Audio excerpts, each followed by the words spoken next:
Hello, ladies and gents, and welcome to tonight's episode of Les Morte d'Arthur. Tonight, our brave Sir Alisander will come face to face with the evil knight Sir Mordred, and what will happen as a result? Well, you'll find out in about 10 minutes' time as we get through the story.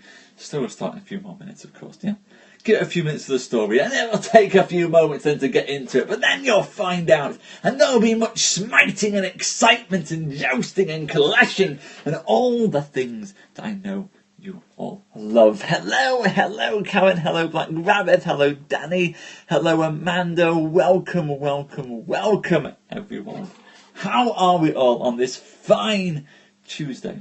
I know which day it is. It's a Tuesday. How are we? Come in. Hello. Welcome, everybody. Welcome. Hello, Queen. Hello. I know I've got you at smiting, Danny. That's all I need to bring you in. Smiting and comes in. What? Thank you, Amanda. I'm glad you like the passion. You're very, very much welcome for being here. Hello, Queen. Hello. Come in. Pull up a chair. I wish you guys could actually come in and pull up a chair. I am good, Rabbit. I am feeling good. I think I'm pretty swell. I'm good. How are you all? Smitten with. There's no better way to be smitten than with a good smite, Danny. Smiting is the best, and we've got some great smiting in. Last night was more of a quiet episode, more of a gently not plodding, but moving along, finding about the evil plots of Morgan Le Fay. Tonight we'll get full frontal bashing on metal helmets, which I know is what you guys want. It's language like that manages to get my followers feed so full of sex bots at the moment. So welcome all you bots who are advertising naughty cams at the moment. Thank you for following me. If any of you are real, then I hope that you're having a nice time listening to this whilst showing off your photos on website links that I'm never going to click in a million years because I value my devices not being full of bad software. But if you're real, I'm not going to click your links, but thank you for following me. There. Sorry, man, I'm getting one of those moments where I turn on Periscope to find that my followers have swelled full of strange people who don't seem to be able to afford any clothes, and so sit there showing off unmentionables. Anyway, enough about that, ladies and gents. Let's get into tonight's show, shall we? We are telling the tale of Sir Alisander, who had his father, Prince Brisson, murdered by the evil King Mark. Why did the evil King Mark murder the prince? Well, for no other reason, ladies and gents, that King Mark was jealous, and he was jealous of his knight Sir Tristram, and he thought that the prince was in cahoots with Tristram the knight, and so did King Mark have the prince slain, and he tried to slay his young son Alisander as well, but Alisander was saved, escaped from the castle, and headed off into the world.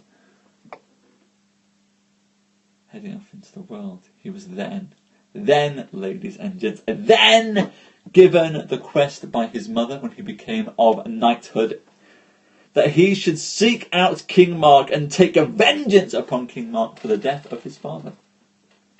Alisander, being the good son, agreed, and when King Mark found out that Alisander was setting off in search of destruction for King Mark, then Mark sent his assassins out into the world. The evil knight Sir Malgrin, the cruel murderous knight Sir Roussaint-Pité, and the evil sorceress Morgan Le Fay. Sir Malgrin has already been slain by the hand of Sir Alisander, ladies and gents. And now we find out that Morgan Le Fay sought to trap him in a curse within a castle that he would not be able to go beyond. However, now it seems, ladies and gents, that curse may have been listed in that castle's destruction.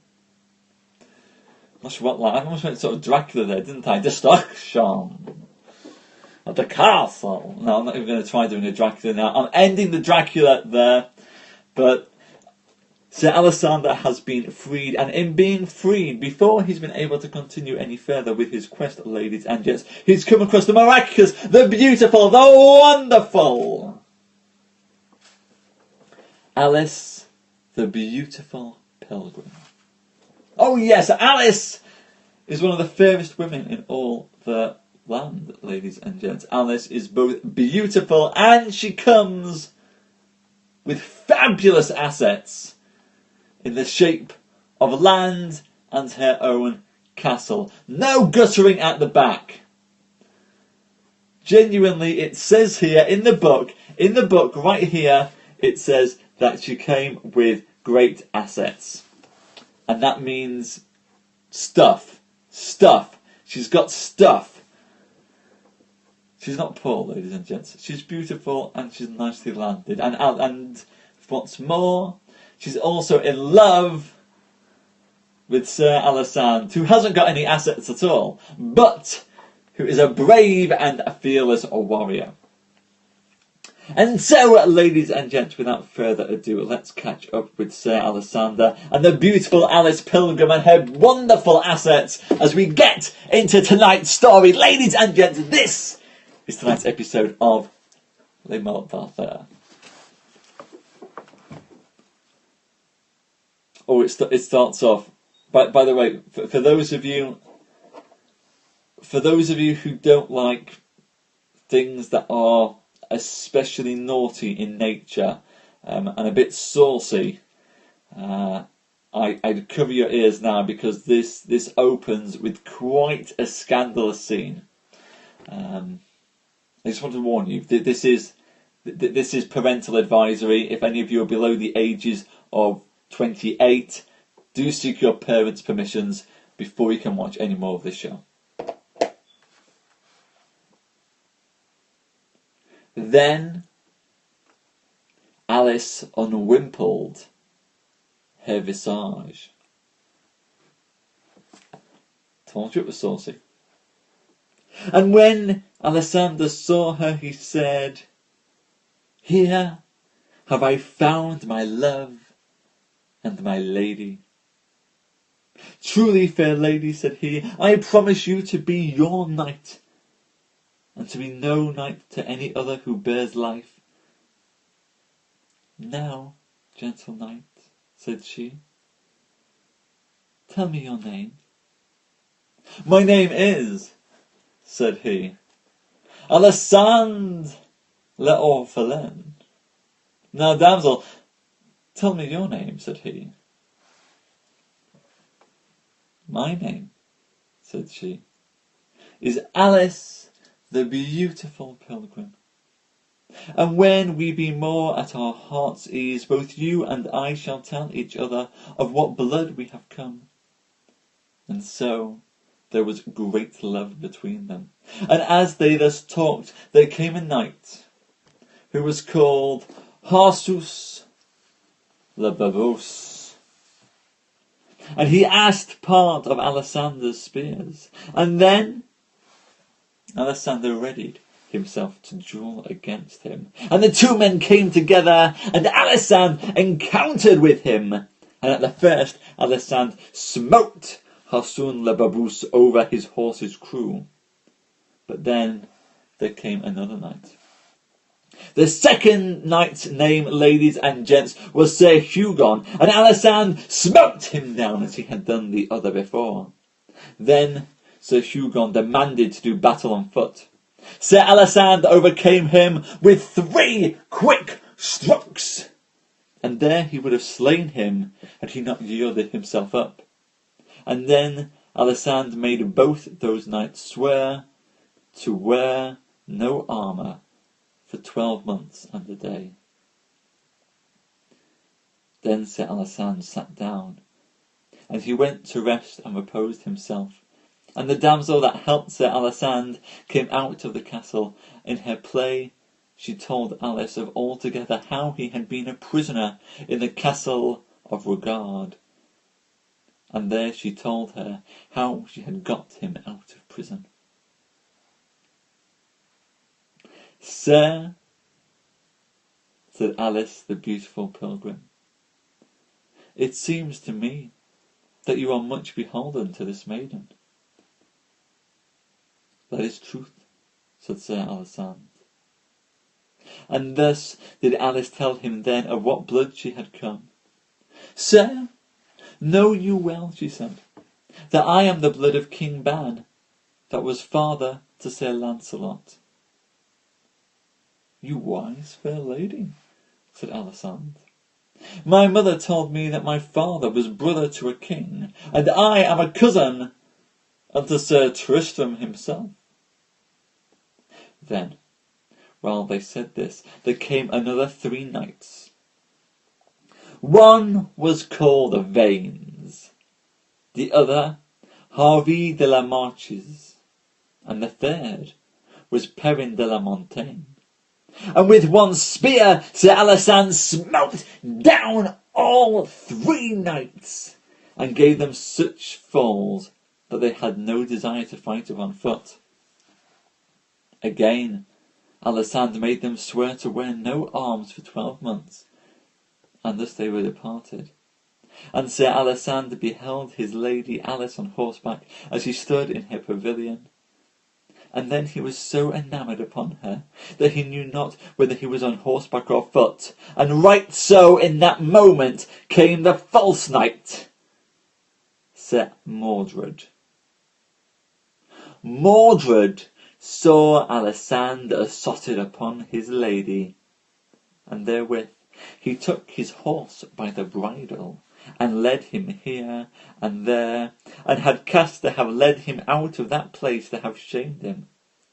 And when the damsel that had helped Alisander out of the castle saw how shamefully he was led, then she let up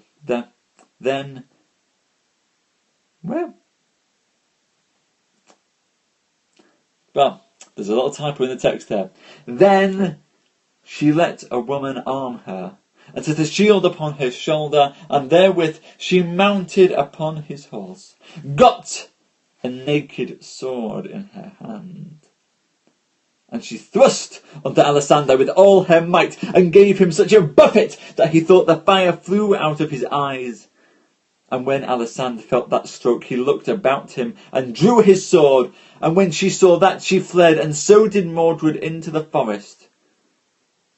And the damsel fled to the pavilion. So Alisander understood how the false knight Mordred would have shamed him,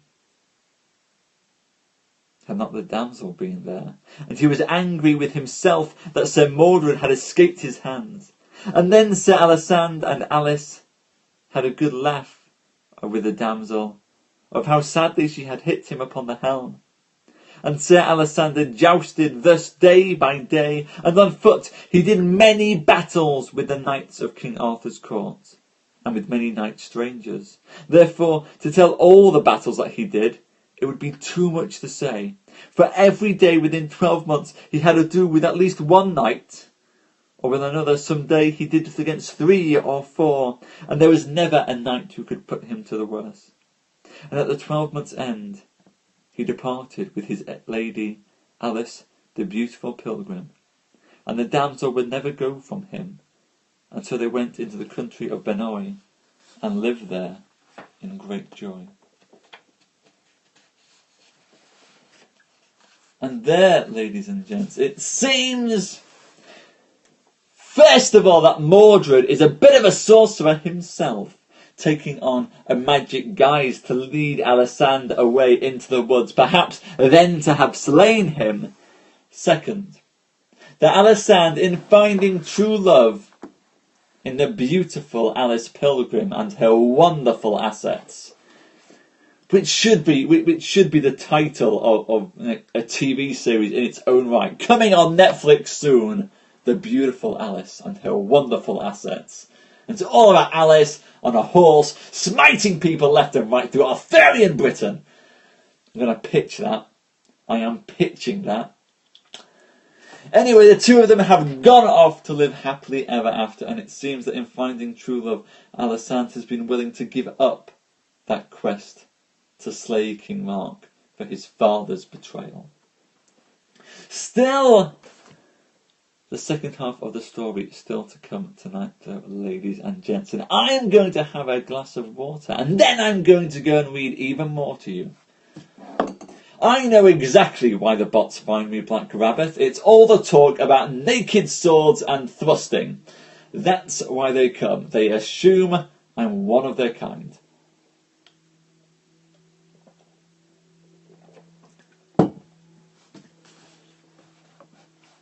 Either that or they just hope. Hope. They just hope. That one day I'll click. I never will. But it's nice to have hope. But, as this book says, King Mark would never stint until he had slain Alisander by treason. And by Alice did Alisander have a good child who was called Belengrus la Bousse. And by good fortune he came to the court of King Arthur and proved to be a passing good knight. And Alisander did get revenge for his father's death. For the false King Mark slew both Sir Tristram and Alisander falsely and feloniously. And it happened too that Alisander had never the grace nor fortune to come to King Arthur's court. For, if he had come to Sir Lancelot, of all knights in the world that knew him, he was one of the strongest knights in Arthur's days, and great due was made for him. But so we let him pass, knowing that his son Belengrus la Bousse would avenge both him and his father's death. And we turn to another tale. So it befell that Sir Galahad, the strong prince, was a lord of the country of Selous, whereof came many good knights. And this noble prince was a passing good man of arms, and ever he held a noble fellowship together. And he came to Arthur's court and told him his intent of how that was his will, how he would let cry a joust in the country of Selous, the which country was within the lands of King Arthur. And there he asked leave to let cry that joust. I will allow you to do so, said Arthur. But know you well, said King Arthur, I might not be able to come. Sir, said Queen Guinevere, please, will you allow me to be at one of Sir Galahad's jousts? With good will, said Arthur, for Sir Galahad the strong prince should be able to look after you. Sir, said Galahad, I will do as best as I can. I am. Hello, Avery. Hello. I'm doing awful paying attention to the text tonight. I do apologise. I keep slipping from the text. Sir, then, the Queen said, I will take with me and such knights as please me best. Do as you will, said King Arthur. And so anon she commanded Sir Lancelot to make himself ready with such knights as he thought best. And in every good town and castle of this land was made a great cry that in the country of Selous Sir Galahad should make a joust that would last 8 days, and how the strong prince, with the help of Queen Guinevere's knights, should joust against all manner of men that would come. When this cry was known, kings and princes, dukes, earls, barons, and noble knights made themselves ready to be at those jousts. And at the end of jousting, there came in Sir Dinadan in disguise, who would do many great deeds of arms. And there, ladies and gents, we end tonight's tales upon the beginning of the great jousts of the Prince Sir Galahalt in the land of Salus. Which means that for all of you who are in the mood for some smiting, tomorrow we'll have some great smiting fun, which always makes me happy. No, thank you, Black Rabbit. Thank you, everyone, for coming tonight. Tonight was great. We got some smiting. We got Sir Mordred coming in here. We found out that Alisander will die at some point at the hand of King Mark, who is an evil, wretched man. I don't like King Mark. Gets me upset, does that King Mark?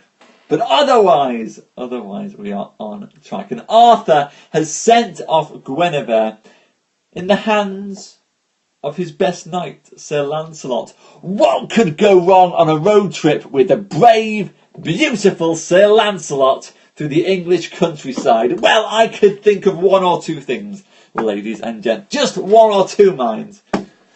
But we'll find out soon enough just what will happen when we get into tomorrow's shows. Yeah, Rabbit, I think you are quite right indeed. And I apologise, by the way, for slipping with the text a few times tonight. For those of you who haven't seen the text before, it's Middle English. It's the Caxton text, so it's not pure Middle English. It's a very late form of Middle English, sort of post-Renaissance, really. But it does feature a lack of punctuation and a lack of paragraphs. There are no paragraphs in the tale. There's no punctuation either, so I can slip a little bit sometimes. And because when Sir Thomas Malory wrote this, he was collecting stories from different places, principally French and German stories of the Arthurian Knights. And he put them together, and indeed I question how well he put them together sometimes, and to what an editor he was. Because you notice, and I think you really notice when you're doing it this and you're taking your time with each of the chapters and working your way through. But you notice when the style of writing changes, especially because of the way it does, it jumps. The style of writing for these past few chapters was very different to the style of writing that preceded it, and so I've been caught out by the sentence structure being slightly different. No, you're absolutely right, Black Rabbit. You're absolutely right. It changes. It jumps. There are, for example, I think about 20 or 30 episodes back, we were using the phrase "they came together like thunder" a lot. We had a lot of coming together like thunder, but now we don't use that anymore. It was, for one period of the book, for about, sort of 30, 40 pages, came together like thunder was happening a lot in there. So that happened. And then a little bit later, whenever we were discussing distances, it was always an English mile. And we never discussed English miles before because the miles were obviously English. But this part of the book was clearly taken from French. And so it was saying English mile. And when we then have Sir Thomas Malory talking about, as the French book says, then he's paraphrasing from the French. And thank you, Avery. I'm glad. And thank you, Danny. I'm glad you guys are willing to put up with the text slippages. But that's where we can really start to see the cracks in the story, almost where it's been put together. And it's beautiful to see it working like that, actually, and to understand what a rich tapestry of different voices and different source texts this is. It truly is one of the greatest books ever written in English. Certainly one of the most influential books ever written there. And yes, almost in the same way that the Bible is made up of lots of different documents, lots of different Gospels that have been written by different people at different points in time, and that reflect slightly different facets of the characters. So too in Les Morte d'Arthur, which is actually a very biblical text as well in its references. its ideas of rebirth, there is that same mix of different stories that have been copied down at different points across hundreds of years that have then been brought together. And you do get Mordred, the sorcerer Mordred, the fighter, and all else. And yes, Clockwork, there is an ebook. There are stacks of ebooks if you want them. Certainly if you're travelling about, carrying this thing with you might not be the easiest way. So although I don't like reading ebooks myself, if ebooks are the way that you want to go, yes, there are free ebooks that you can get online. Clockwork. I will post links. I will post some links out on Twitter to some free copies of it online, so you can read up there if you'd like, and that way you know exactly where it's all coming from. So I'll put that up, Clockwork. Free links to where you can get hold of Les Morte d'Arthur. Anyway, I'm going to go run downstairs, ladies and gents, because Poetry Live is just about to start, and I'm reading some Ovid tonight. Very excited to be doing Ovid tonight. I love Ovid. So I'm going to go grab some Ovid, come back, share that with you guys. It'll be great, it'll be epic, it'll be awesome. Thank you so much for coming tonight. Thank you, Karen, thank you, Danny and Amanda, thank you, Black Rabbit and Queen, thank you, Isella, thank you, Clockwork, thank you, Avery. It's wonderful to see you all. I will hopefully see you guys in a few more minutes back to read some lovely Greek poetry to you all. Bye-bye.